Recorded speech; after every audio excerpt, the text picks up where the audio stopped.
All right, so this problem has to do with the electromagnetic spectrum, and you could, of course, just look this up, but I find it useful to go through and have a short discussion about how I think about this, and if I was stuck on a deserted island and I needed to figure this out, how would I remember this and figure out what was going on again? So I like to start this by putting the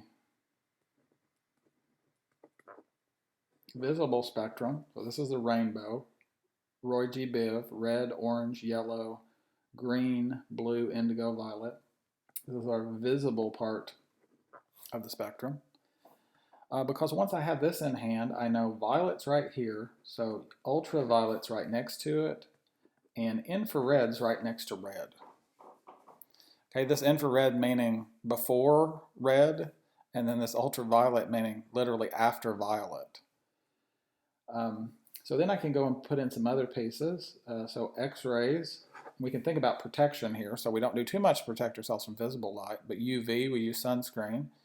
And then X-rays, you have the technician puts on themselves and also on you a lead blanket. And then the highest, because these are the ones that created the Hulk, are the gamma rays. Okay, and this would be in a facility underground under 1,000 feet of concrete or something. So this is the highest energy. And then way down here, and we're lucky for this because as I'm speaking or as you're sitting, wherever you're sitting watching this, you're getting permeated by these radio waves all the time. You can tell that by turning on a radio. So there's these radios moving through us all the time. Luckily for us, these are really low energy. And then microwaves are the final one. They fit over this part of the spectrum.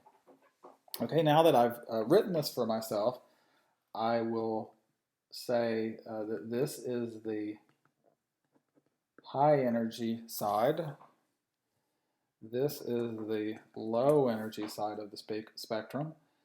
And it ends up that low energy means long wavelength and low frequency. So a long wavelength and a low frequency. High energy means short wavelength, so we do not want to be bombarded by short wavelength radiation or high frequency radiation. So with all this now in hand, let's see if we can figure out how to answer each of these. So it's asking what's the higher energy, blue or red light.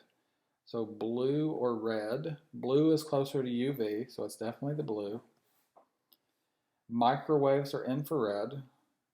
So infrared is actually higher than microwaves. Yellow or green. Green and yellow. So green is just a bit closer to the UV, so the green's higher energy light.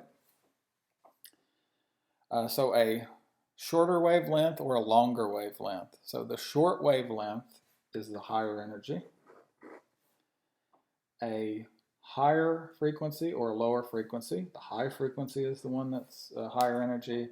And then gamma rays are the highest of all, so I don't even have to look and see what it's paired with. Gamma rays are really high energy, and therefore they're higher than ultraviolet, higher than X-rays, higher than anything else in the spectrum.